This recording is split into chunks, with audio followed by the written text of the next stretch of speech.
Good morning everyone. Today we will study about staphylococci. Okay. So in a class we will see toxin, staphylococcus diseases, how to treat it and Coagulase negative staphylococci.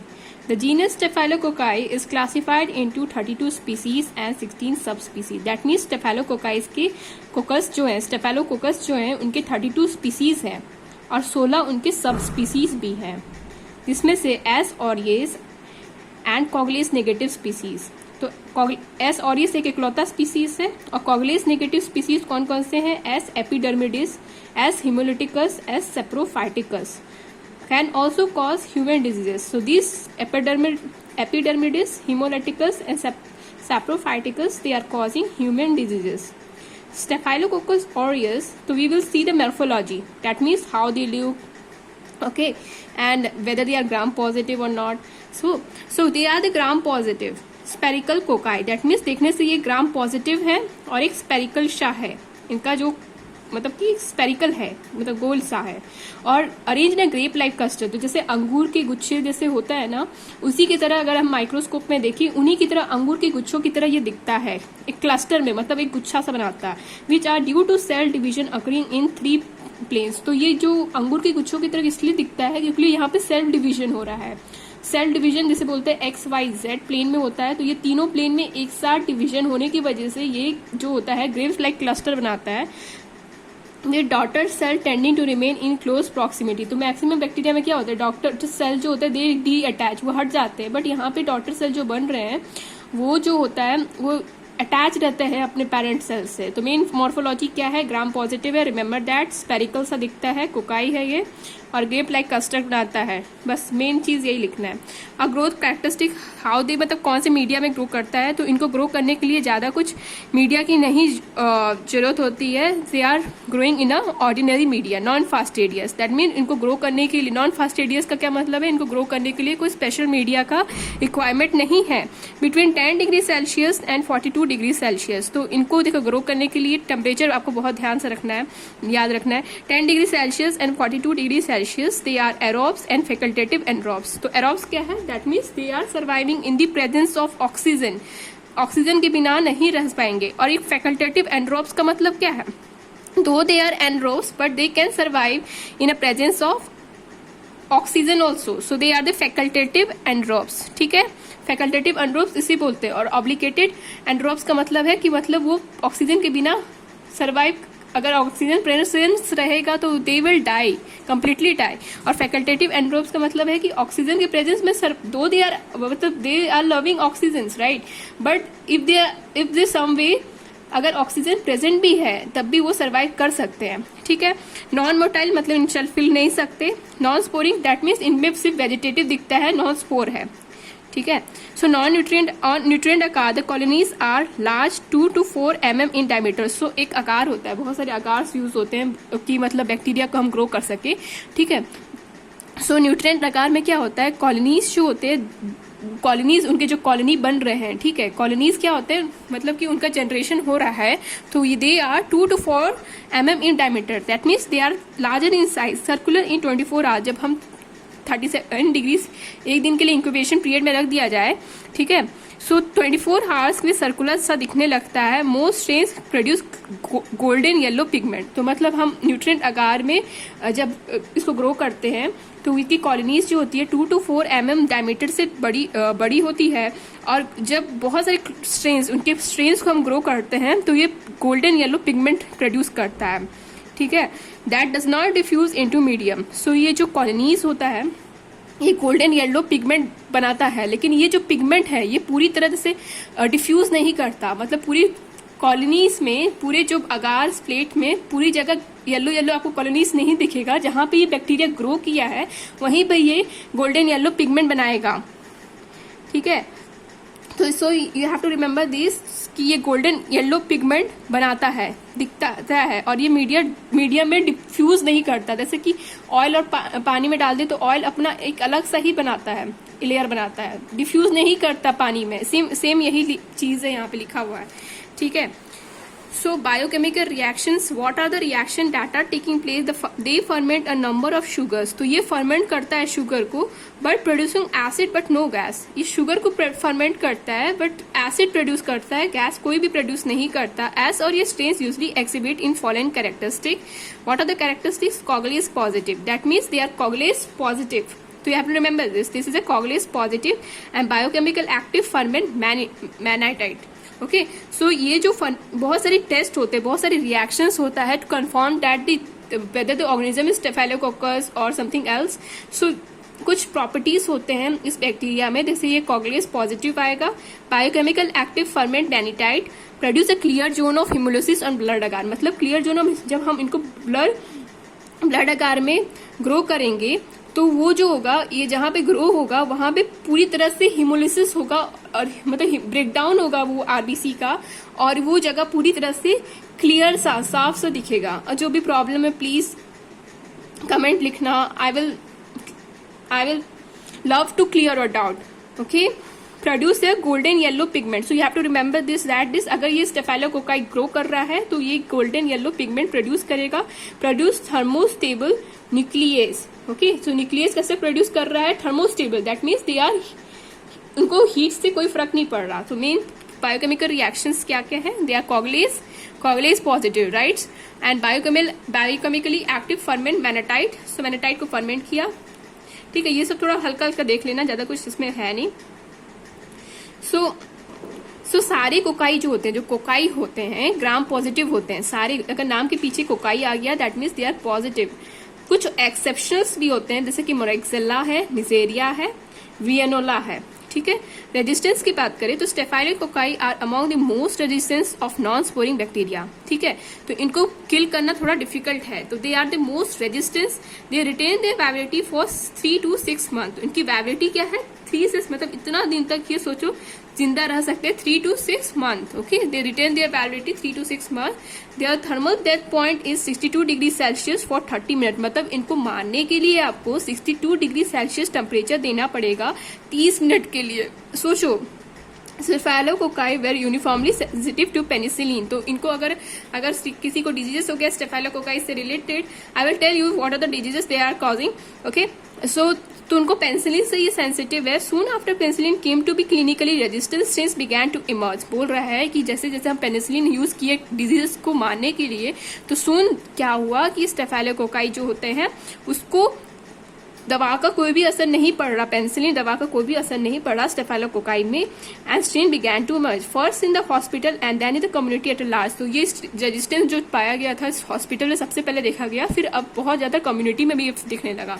So penicillin resistance is 3 type. Penicillin को ये कैसे अपने आप पे असर होने नहीं दे रहा? Production of beta lactamase. Beta lactamase penicillinase which inactivates penicillin by splitting the beta lactam. ठीक है, सो ये क्या करता है? बीटा लैक्टेमेज प्रोड्यूस करता है, दैट इज पेनिसिलिनेज. जो पेनिसिलिनेज जो होता है ये इनएक्टिवेट कर देता है पेनिसिलिन को. कैसे? उसके बीटा लैक्टम रिंग को ब्रेक कर देता है. और इसको सरवाइव करने के लिए, बीटा लैक्टम पेनिसिलिन का एक रिंग का पार्ट होता है. अब बीटा लैक्टम ही स्प्लिट हो गया रिंग में, तो क्या होगा? दवा तो असर नहीं करेगा ना.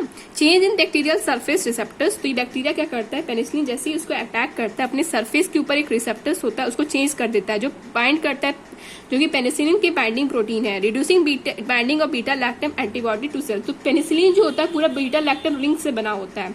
तो क्या करता है? अपने सरफेस के रिसेप्टर्स, उसके बैक्टीरिया है उसके सरफेस में कुछ रिसेप्टर्स प्रेजेंट होते हैं, मतलब छोटे छोटे कुछ हेयर लाइक समझ लो, हेयर टाइप्स प्रेजेंट होता है. तो वो जैसे ही पेनिसिलिन उस पर अटैक करने आता है तो वो अपने सरफेस के रिसेप्टर्स को चेंज कर देता है, जिसकी वजह से बीटा लैक्टम रिंग जो होता है एंटीबॉडिक्स में प्रेजेंट है पेनिसिलिन में, वो असर नहीं कर पाता. Development of tolerance to penicillin by using the bacterium is only inhibited by but not good. तो बैक्टीरिया आजकल टॉलरेट भी कर सकता है पेनिसिलिन के इफेक्ट को, उसको इनहिबिट तो कर सकता है, मतलब उसके ग्रोथ को रोक तो सकता है. इनहिबिट का मतलब क्या होता है? ग्रोथ को रोक सकता है, बट उस बैक्टीरिया को किल नहीं कर सकता. ठीक है, so remember that this bacteria having a coagulase test positive and negative. So now we will study about how they are so much pathogenicity and virulence to us. Let's see. Staphylococcus produce 2 types of diseases. Toxic mediated illness and infection due to organism per se.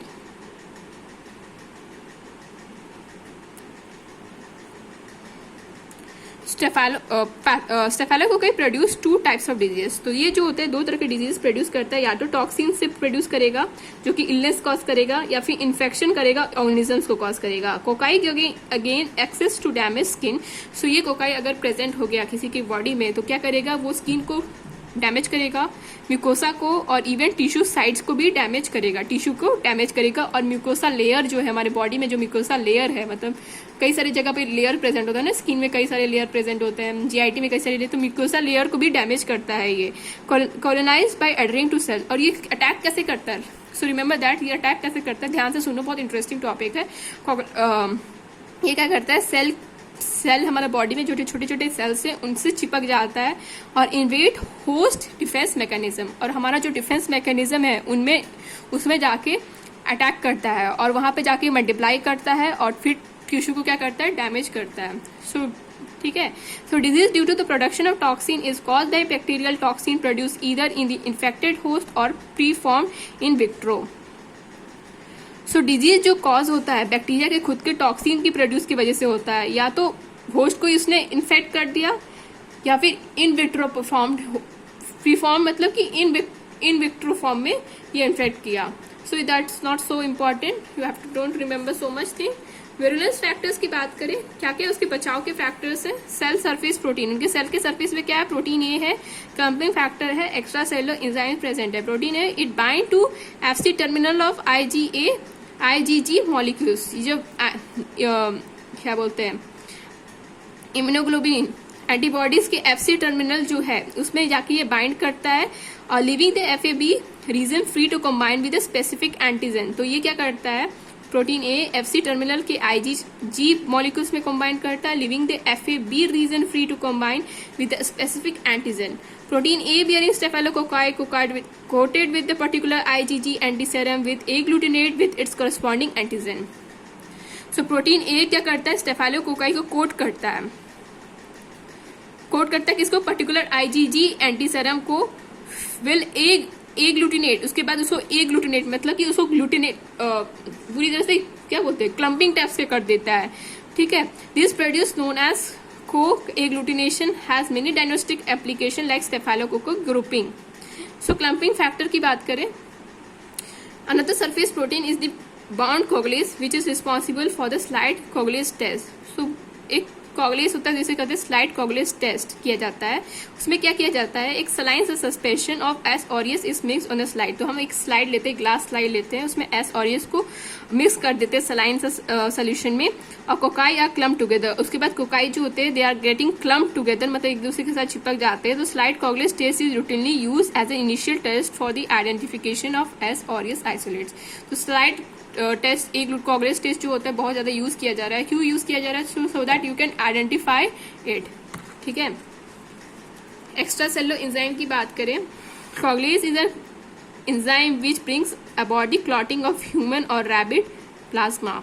So coagulase एक तरह का enzyme है जो कि हमारे blood को clot करता है, ठीक है, चिपका देता है रैबिट के प्लाज्मा को। It add with the coagulase reactive factor.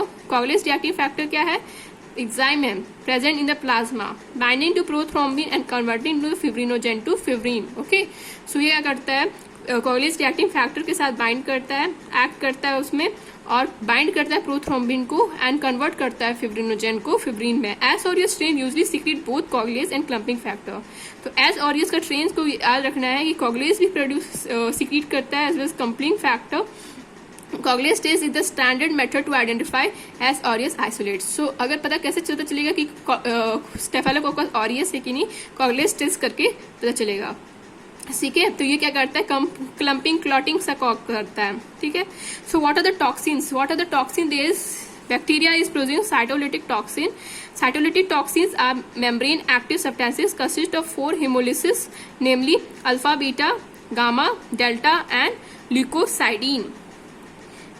ठीक है, तो उनके टॉक्सिन्स क्या है।